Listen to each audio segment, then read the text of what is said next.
Buenos días, hermanos, hermanas que nos escuchan en esta mañana, que ya hoy estamos a miércoles 19 de junio, perdón por el disparate. Les saludamos fraternalmente, los bendecimos, nos alegramos de que nos estén sintonizando o los que nos van a sintonizar más tarde o mañana. Muchas bendiciones para todos nosotros. En esta mañana pues tenemos el programa de reflexión y oración de esta su tercera iglesia presbiteriana en Aguadilla, y vamos a presentar un tema que está en la segunda carta de Pablo a los tesalonicenses. Segunda. Vamos a mirar una parte del capítulo 1, los versículos 3 y 4, y luego paso a leer el capítulo 2, los versículos del 13 al 17. No sin antes tener una palabra de oración. Oramos. Padre Santo, Dios de la gloria, Señor de todo lo creado, tú que eres el que sostiene y sustenta toda tu creación, incluyéndonos a nosotros. Te alabamos, Señor, y te bendecimos. Te damos gracias por todo, incluyendo por este momento en el que compartimos esta reflexión. Que tú bendigas a todos los hermanos que están escuchando, a los que nos van a escuchar un poco más tarde, y pues recibe esta ofrenda que te traemos a ti. Manifiesta, Señor, tu poder, danos luz, entendimiento, y que siempre tengamos el gusto de escuchar tu palabra, leerla, estudiarla y vivir como tu santa palabra nos pide, nos manda y que nosotros aceptamos. A ti te creemos, Señor, a ti te alabamos, en el nombre de Cristo, Señor de la gloria y de nuestras vidas. Amén. Bien, pues les dije que la reflexión de hoy se basa en la segunda carta de Pablo a los tesalonicenses, y paso ahora a leer en el capítulo 1 los versos 3 y 4, y de corrido voy a seguir entonces capítulo 2, versos del 13 al 17, por si tienen la Biblia, si no, lo escuchas. En el capítulo 1 de segunda de Tesalonicenses, versículos 3 y 4, hermanos, siempre tenemos que dar gracias a Dios por ustedes, como es justo que lo hagamos, porque la fe de ustedes está creciendo y el amor que cada uno tiene por los otros es cada vez mayor.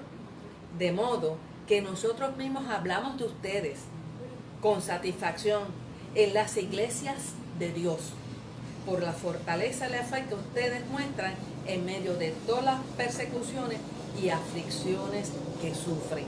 Paso entonces al capítulo 2, verso número 13, que dice: pero nosotros siempre tenemos que dar gracias a Dios por ustedes, hermanos amados por el Señor, porque Dios los escogió para que fueran los primeros en alcanzar la salvación por medio del Espíritu Santo, que los santifica y que los hace santos, y por la verdad en que han creído. Para esto los llamó Dios en medio del Evangelio que nosotros anunciamos, para que lleguen a tener parte en la gloria de nuestro Señor Jesucristo. Así que, hermanos, sigan firmes y no se olviden de las tradiciones que le hemos enseñado personalmente o por carta, que nuestro Señor Jesucristo mismo y Dios nuestro Padre, que nos ha amado y nos ha dado consuelo eterno y esperanza constante en hacer y decir siempre lo bueno. ¿Ustedes se fijaron ahí? Eso es uno de los títulos que yo le puse a la reflexión de hoy. Ahí está la Trinidad. Tú te viste, tú lo viste, para que alcancen salvación por medio del Espíritu Santo que los hace santos. Y dice que nuestro Señor Jesucristo, segunda persona de la Trinidad, y Dios nuestro Padre. Fíjate que está la Trinidad ahí envuelta. Y Dios nuestro Padre, que nos ama y nos ha dado consuelo eterno y esperanza, gracias a su verdad, anime sus corazones y los mantenga a ustedes constantes en hacer y en decir siempre lo bueno. Esos son consejos, podemos decir, de Pablo a los tesalonicenses, pero ojo, vamos a abrir bien los ojos consejos para nosotros también tienen vigencia hoy, que te dije que estamos a 19 de junio del año 2024. O sea que estas son palabras eternas mientras dure la vida aquí. Ahora, les puse 4 títulos. Uno de ellos es el que te acabo de señalar. Ahí está la Trinidad obrando. Y entonces, pues la Trinidad obrando es uno de los títulos. El otro título es escogidos y llamados para alcanzar la gloria. Eso es lo que dice el versículo 13. Porque Dios los ha escogido. Para eso los llamó Dios. Escogidos y llamados por Dios para alcanzar la gloria eterna. Eso es uno de los objetivos. Llamado que se extiende y que pica aquí y se extiende al mundo entero. Así fue como se fue regando el evangelio después de la muerte de Cristo, que iban aquí, predicaban, se hacía una congregación, y esa congregación, como la de los tesalonicenses, como dice el versículo número 4, de modo que nosotros mismos hablamos de ustedes con satisfacción en las iglesias de Dios, por la fortaleza y la fe que ustedes muestran en las tribulaciones y en las aflicciones que sufren. Fíjate que es Dios el que está guiando, es Dios el que nos mantiene. Y el otro, ayer los tesalonicenses, que es la parte que leímos, la carta de los tesalonicenses fue escrita aproximadamente en el año 79 de nuestra era cristiana. 50 años después, 40 años después de la muerte de nuestro Señor Jesucristo. Ayer esto se le dijo a los tesalonicenses, pero hoy que la leemos y la estamos compartiendo, se nos está diciendo a nosotros directamente, Dios hablando con nosotros. Pregunta que te hago, y yo estoy segura que tú sabes la contestación clarita y fácil. ¿Cómo fue que se inició esta congregación de los tesalonicenses? ¿Fue porque Pablo se puso en su escritorio, buscó un papel, un lápiz y empezó a escribir? Bueno, el mes pasado, en el mes de mayo, yo estuve en esta y esta congregación. Esa es la agenda de Pablo, suponiendo. Pero ahora que está sentado en la agenda, en este mes de junio yo voy a ir allá, allá y allá. Y después él haciendo su agenda para dónde es que va. Así fue que se inició la congregación de los tesalonicenses. Mira esto. Si tú puedes y tienes la Biblia a la mano, búscate. Si no, yo te lo voy a leer. El capítulo 16 del libro de Hechos. Versículos del 6 al 10. Que dice, este es Pablo, el segundo viaje de Pablo. Atravesando la región de Frigia y Galacia, ya que el Espíritu Santo les había impedido que predicaran allí la palabra en esa provincia de Asia. Cuando llegaron cerca de Misia, intentaron pasar a Bitinia, pero el Espíritu de Jesús también se lo impidió. Fíjate en eso. Entonces, pasando de largo por Misia, bajaron a Troas. Durante la noche, Pablo tuvo una visión en la que un hombre de Macedonia, puesto de pies, les rogaba, pasa a Macedonia y ayúdanos. Después de que Pablo tuvo la visión, enseguida nos preparamos para partir para Macedonia, convencidos de que Dios nos había llamado para anunciar el evangelio a los macedonios. ¿Tú te fijaste? ¿De dónde entonces, cómo fue el inicio de la congregación de Macedonia? Míralo aquí, el Señor, mira el último versículo. Después de que Pablo tuvo la visión, enseguida ¿cuándo? Enseguida. Eso es obediencia. No lo dejo, déjalo para la semana que viene. En el otro viaje yo voy allá a Macedonia. No, dice aquí que enseguida. Si no había podido, el Espíritu Santo lo había impedido que predicaran allá, y después el Espíritu de Jesús tampoco le permitió que fueran al otro lado. Viene el sueño, les dice, ¿para dónde es que van? Guianza de Dios. Y así lo entendió el que escribe. El que escribe Hechos es Lucas. Y Lucas nos está diciendo que cómo fue. El versículo 10. Después que Pablo tuvo la visión, enseguida nos preparamos para partir para Macedonia, convencidos de que Dios nos había llamado a anunciar el evangelio a los macedonios. Macedonia era una antigua provincia romana. La Tesalónica era la capital de Macedonia. Y pues para que sepan, estamos hablando de los romanos, no estamos hablando de judíos, aunque había gente de los judíos allí también. Los judíos que creían en lo que creían la mayor parte de los judíos en Jerusalén. Bien, pues así fue como se inició, como dio inicio la congregación de Macedonia. No fue que Pablo lo tuvo en su agenda, eso estaba en la agenda de Dios, en la agenda celestial. Y en su tiempo, pues fue que Pablo arrancó para allá para llevar el evangelio a esa región. Así que Tesalónica, esta carta, esta segunda carta a los tesalonicenses fue escrita muy poco tiempo después de la primera. Pasarían 2, 3 semanas, rápido, una de la otra. ¿Por qué? ¿Qué había en el ambiente? ¿Cuál era la urgencia?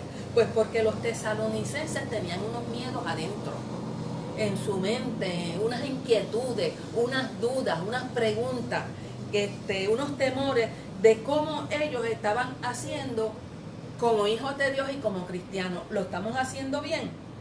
Y ante la duda, ¿qué tú haces cuando tienes duda? Pregunta. Pues ante la duda se saluda, pero también se pregunta. ¿Y a quién le preguntaron ellos? A papá, al apóstol, al fundador, al más que sabe, a Pablo. O sea, fueron directos, fueron bien. Tenemos dudas, estamos aquí ajorados, esto no estamos entendiendo algunas cosas. Nosotros tenemos el temor de que no estamos haciendo el papel de buenos cristianos. Pablo, evalúanos y dinos tú. Y así fue que una de las razones por la que esta carta segunda de Tesalonicenses fue escrita. Y vino la evaluación de Pablo.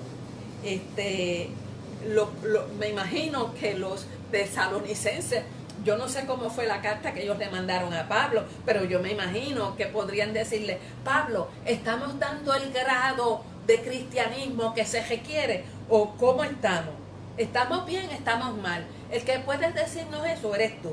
Y vino la evaluación de Pablo en esta segunda epístola, que es muy parecida a la primera, si tú te pones a leer las dos y las comparas, muy parecida a la primera de la tercera.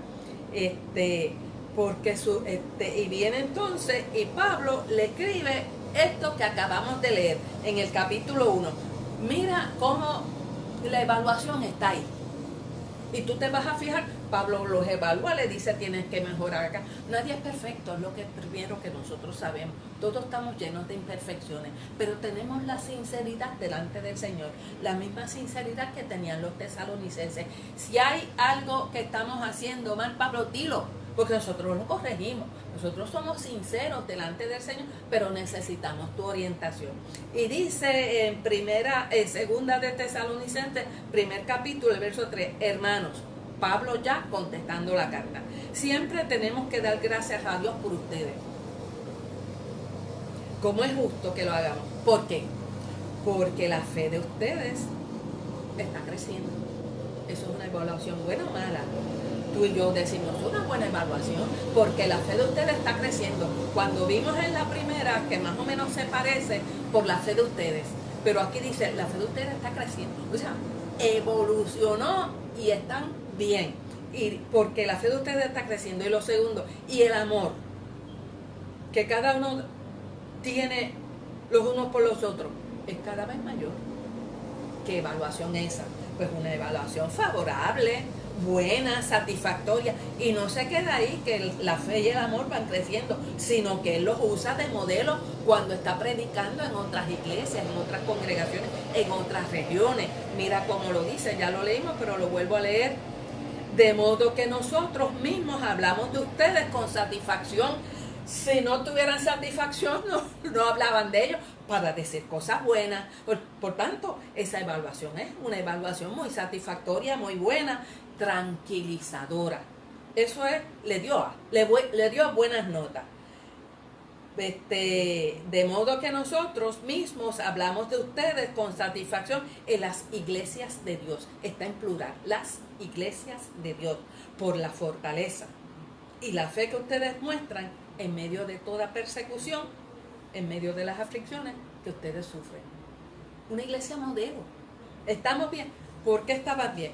Pues esta iglesia nació de la mente de Dios, como te dije cuando leímos aquí en Hechos, ¿de dónde inició? Pues porque Dios lo mandó a través de la visión, vete a Macedonia. Y cuando ellos entendieron, fueron enseguida, dice Hechos.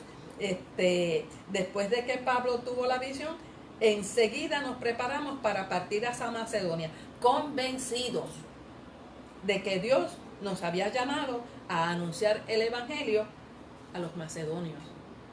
Si fue Dios, si esto es una creación de Dios, esto fue la agenda de Dios, cómo esa iglesia iba a estar. Pero también hay que tener también conocimiento y hacer la mención. Macedonia es romana. Ellos no saben nada de Jesús, ni de lo que saben, ni de lo que se sabe en Jerusalén, ni las batallas, ni los errores o aciertos de los cristianos o de los judíos, vamos a decir.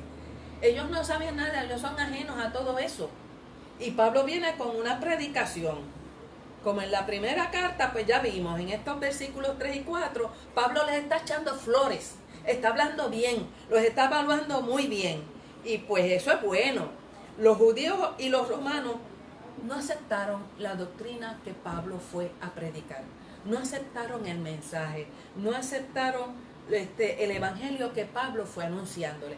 Los judíos y los romanos, parte de ellos, algunos sí aceptaron. Judíos y algunos romanos sí aceptaron.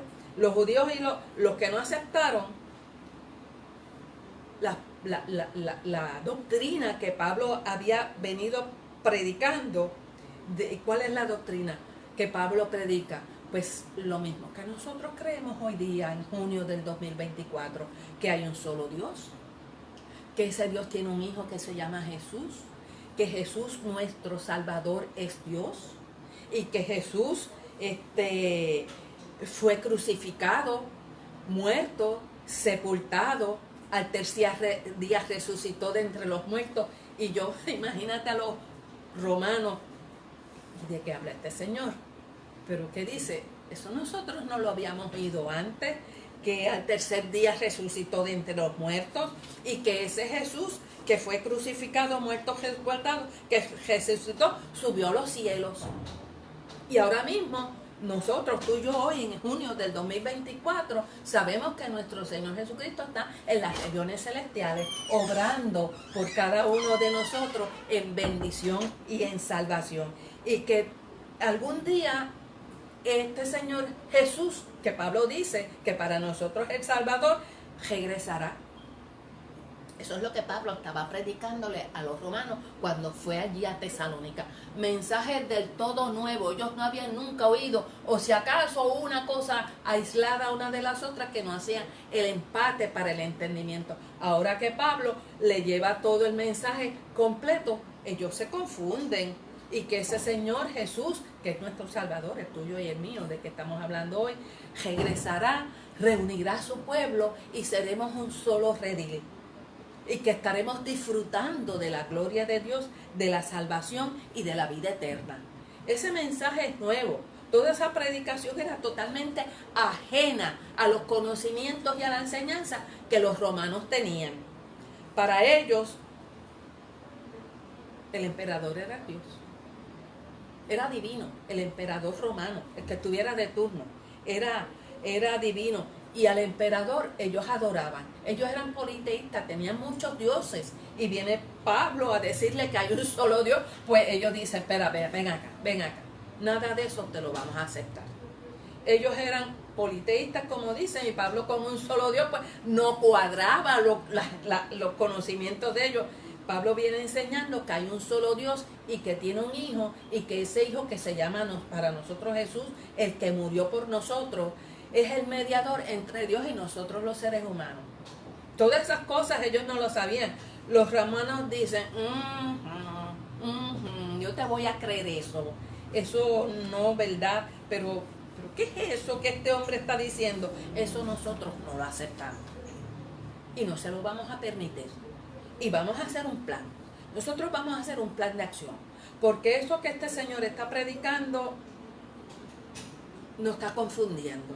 Y además es bien ajeno a lo que nosotros sabemos y decimos. Y si yo la persecución la persecución que ya estaba en contra de los romanos, de los cristianos, los que habían creído.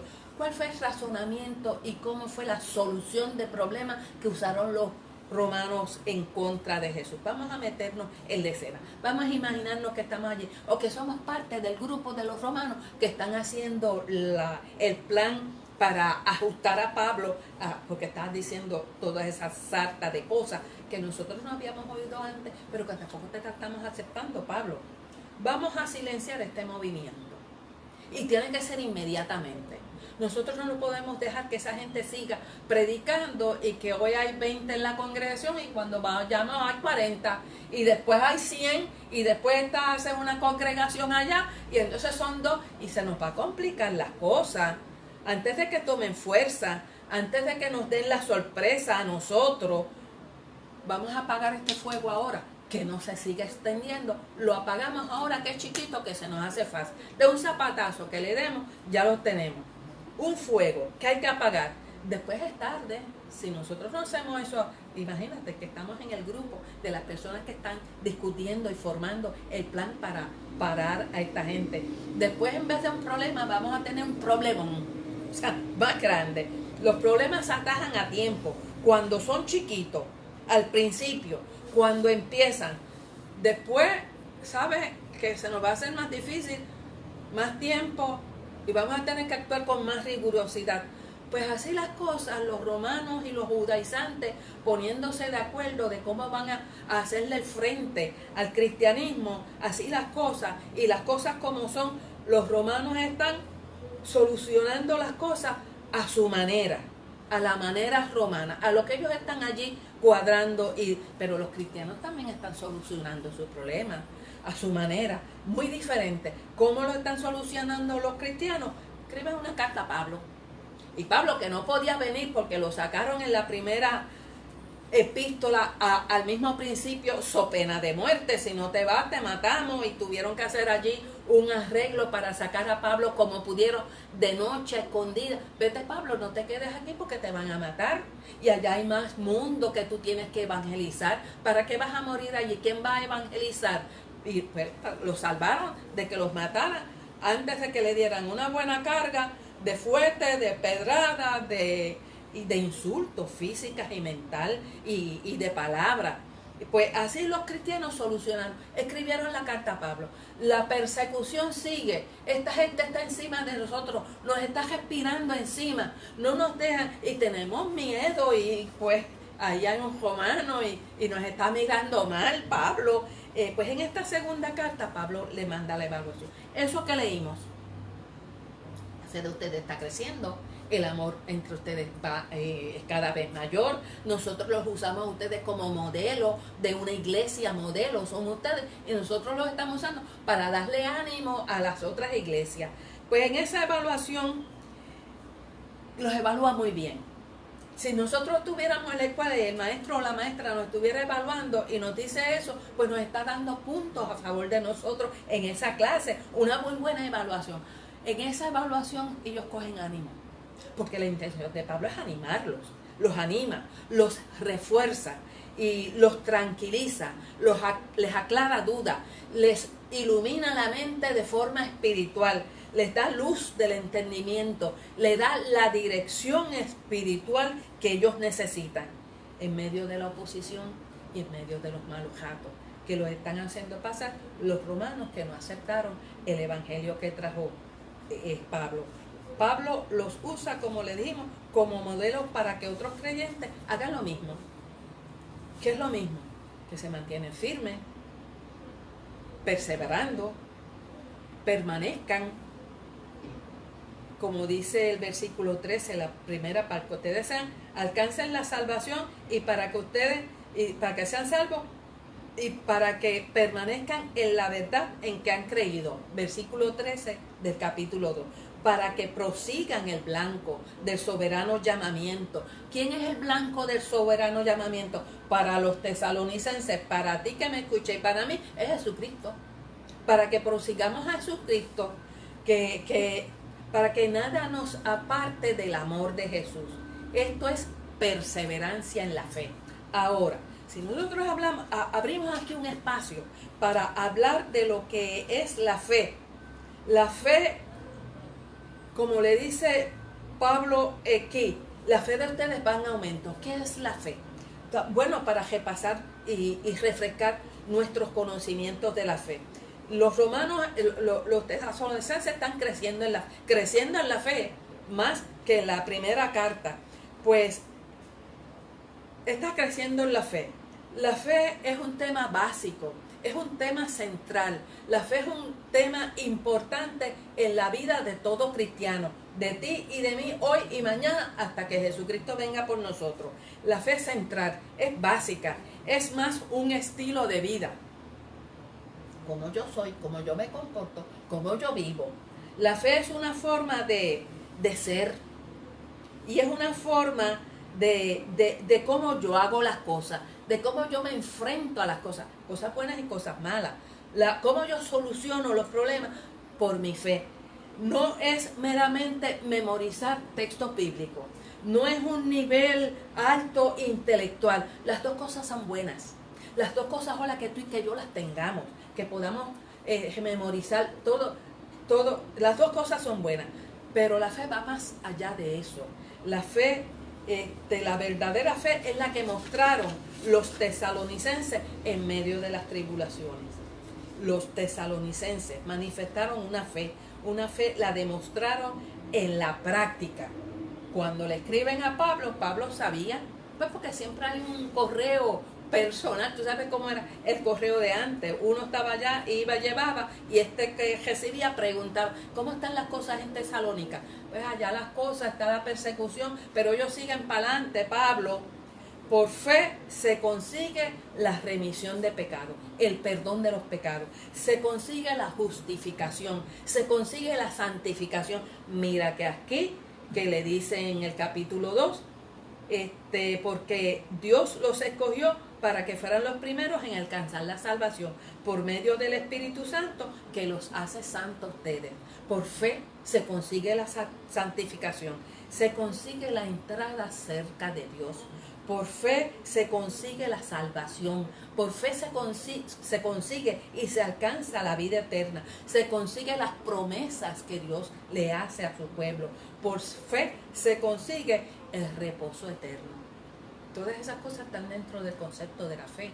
Mira qué grande, estamos hablando solamente asomándonos a algunos principios de lo que es la fe.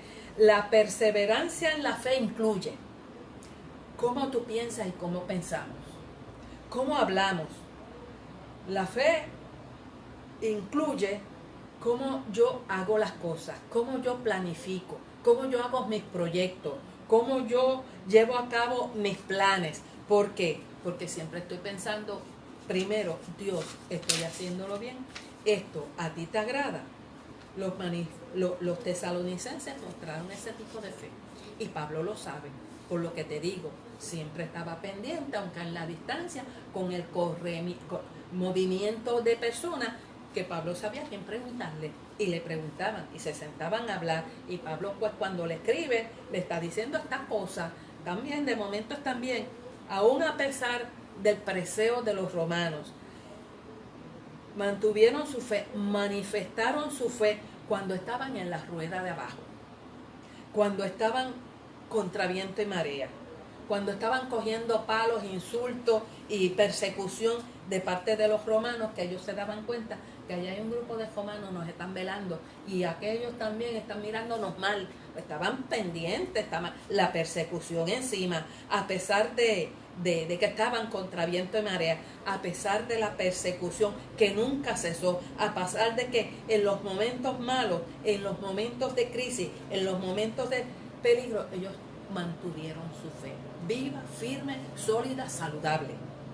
A pesar de los días oscuros, a pesar de todo, mantuvieron la fe, aún a pesar del peligro en el que ellos estaban, porque los romanos estaban por todos lados velando y tienen un plan en contra de ustedes, así que manténganse.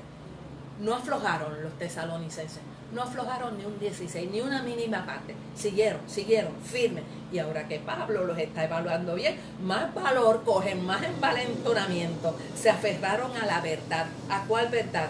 en la que han creído en Jesucristo, como le dice, ustedes fueron los primeros, para que fueran los primeros en alcanzar salvación por medio del Espíritu Santo, alcanzar salvación por el Evangelio que nosotros le hemos anunciado y que ustedes han creído. En eso se mantuvieron firmes, a pesar de los pesares, aferrados a la verdad en la que han creído. Jesucristo es la verdad, aferrados a Jesucristo. Demostraron una fe que la podemos decir fe funcional, en funciones, manifestado. Tendrían que tener su grado de miedo, pero tenían un alto grado de fe y de valor, de valentía, y más ahora que la evaluación es buena, que Pablo les está diciendo, van bien, sigan para adelante, pues más fe, más valiente. Cristo es la verdad de ellos y de nosotros. Demostraron esa fe funcional, la que hace falta. Mira, estoy diciendo esto, pero es autoaplicable para que nos lo apliquemos todos los cristianos del mundo, los de la Tercera, los de Aguadilla y todo cristiano. No tenemos que decir quién. Pablo les dice que van bien. Pablo no los desanima, todo lo contrario, le da municiones para que cojan ánimo, que no se desesperen, que espiritualmente están bien, espiritualmente están saludables. Tiren para adelante, tesalonicenses, que con ustedes va el Señor. Pablo los evalúa y los anima a proseguir. Eso es lo que tenemos que hacer nosotros entre nosotros mismos. Los anima a proseguir el blanco. El blanco es Jesucristo. Les anima a seguir firmes y fieles en las enseñanzas apostólicas. ¿A qué conclusiones nosotros podemos llegar? Pues unas cuantas. Conclusiones son aplicaciones para nosotros. ¿Qué aprendemos de esto? ¿Cuál es la enseñanza para nosotros de esta reflexión que estamos tomando hoy? Pues los tesalonicenses y nosotros, que seremos entonces un solo pueblo cuando Jesús venga por su iglesia. Los tesalonicenses y nosotros, hoy, que somos la grey que en marcha está, para que recibamos el Evangelio, recibamos a Jesucristo, permanezcamos fieles a pesar de las tribulaciones en las que podamos estar. Enfermedad, desempleo, divorcio, pérdidas de familiares, a pesar de los pesares, recibamos el Evangelio para participar en la gloria de nuestro Señor Jesucristo.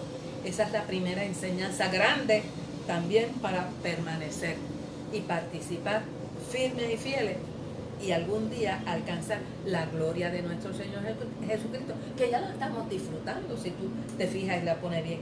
Las enseñanzas de Pablo a las personas creyentes es que han sido escogidos y llamados por Dios, tú y yo.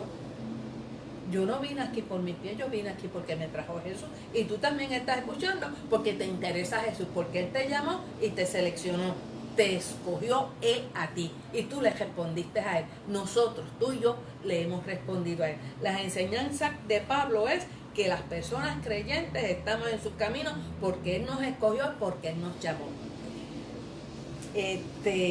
Las enseñanzas de Pablo, que son enseñanzas para nosotros, la gran enseñanza de este pasaje, de segunda de Tesalonicenses, una parte en el capítulo 1 y los otros versículos en el capítulo 2, la gran enseñanza de este pasaje afirma que las personas creyentes, pues te dije y te lo repito, han sido escogidas por Dios, han sido llamadas por Dios y nos ha puesto en su iglesia hoy. La iglesia es el cuerpo de Cristo, la iglesia es de Jesucristo el Señor. Hemos sido escogidos por Él para alcanzar la salvación en Cristo, mediante la intervención especial del Espíritu Santo de Dios. El Espíritu actúa en la gente de fe. Abrimos una sección y miramos distintos ángulos y miramos lo que es la fe. Pues el apóstol da gracias por estos muchachos, los de Tesalónica, porque manifestaron fe en medio de las dificultades, firme, sólida, ejemplar. El apóstol da gracias por ellos y le echa flores. Damos gracias de ustedes porque la fe de ustedes es excelente, una muy buena fe, muy saludable, porque se aman entre... Está echando flores. Yo digo que eso es flor. Hablar bien de otra persona es echarle flor a esa persona. A pesar de las tribulaciones extremas, que le causan los romanos, ustedes permanecen fieles. La fidelidad entonces se convierte en un valor prioritario en tu vida y en mi vida, en la vida de los cristianos. La fe se convierte en un valor prioritario en nosotros. Nosotros hoy tenemos como si estuviéramos en una carrera, en una pista de correr, en una carrera de relevo. Tú sabes cómo es, que el que va corriendo tiene el bastón y cuando ya el otro le toca, va detrás, coge el bastón y sigue para adelante. Tenemos el bastón y estamos corriendo la batalla, la carrera larga. ¿Qué decimos a eso? Que así nos ayude Dios. Y de esa forma terminamos esta participación. Que el Señor está con nosotros ayudándonos porque Él fue el que nos llamó. Que como fue la idea de Dios de que esta iglesia de Tesalónica fuera, también hizo que la iglesia de Jesucristo hoy sea y permanezca firme. Que así nos ayude Dios. Así que con estas palabras terminamos, nos despedimos y antes de la oración quiero anunciarles que este sábado que viene, que estamos a 22 de junio, desde las 9 de la mañana hasta las 2 de la tarde, aquí en las facilidades de la Tercera Iglesia Presbiteriana, se va a dar un compartir que lo auspicia el Presbiterio del Noroeste, aquí en las facilidades de nuestra iglesia, Tercera Iglesia Presbiteriana. Lo que estoy haciendo es invitándote, un recordatorio y una invitación. No tienes que ser presbiteriano, es abierta a todo el mundo. Los estamos invitando, vengan. Va a haber actividades para los muchachos, los jóvenes, los adultos, va a haber jugo, café, sándwiches, va a haber un compartir en grande. Díselo a tu vecino, díselo a tu hermano, díselo a tu compañero de trabajo, al muchacho en la escuela, a tu compañero allí en la escuela. Y ven, este sábado de 9 de la mañana hasta las 2 de la tarde. Están cordialmente invitados. Junto con cordialmente invitados, fraternalmente invitados. ¿De qué mejor manera? Al estilo de Pablo. También, aparte de anunciarte eso, que vamos a orar por el éxito de una actividad como esa, juntar la iglesia, también queremos orar y dar gracias por estas hermanas que han tenido su padecimiento. Marina, que está en franca recuperación, como ella misma dice, ella fue operada de una rodilla. Ya nuestra hermana Marilis en franca recuperación. Oramos por nuestra hermana y amiga Mirta Torres, por Yasmín Violet, es una sobrina de nuestra hermana Margarita Estefan. Ella pide oración por esta sobrina de ella y por ti también, Margarita, si nos estás escuchando, también por tu vida oramos. Oramos por todas las personas que cumplen año hoy o en este mes, por todas las personas que celebran aniversario de boda hoy o este mes o en esta semana o este sábado o en algún momento. En junio siempre se ha dicho, junio el mes de las novias. Así que en este mes hay muchos aniversarios de boda. Junio el mes de las novias. Y por Can, que Can cumple 14 años de jubilada en este mes, y por la salud de Can. Así que en esta forma terminamos, oramos y pues echándole la bendición a cada uno de ustedes y a su iglesia alrededor del mundo. Oramos. Padre Santo, Dios de la gloria, hemos mirado tu palabra, nos hemos gozado en ella, hemos refrescado conocimiento, hemos cogido fuerza, ánimo, hemos visto como otros hermanos lo han hecho, ejemplos para nosotros también. Gracias por todo, te hemos presentado y te suplicamos por el éxito que pueda tener la actividad de este sábado, el compartir. Aquí en las facilidades de la Tercera Iglesia Presbiteriana hay estacionamiento para todo el mundo, por estas hermanas y por todas las cosas y por nuestras vidas, por la iglesia tuya. Gracias, Señor, en el nombre de Cristo. Amén.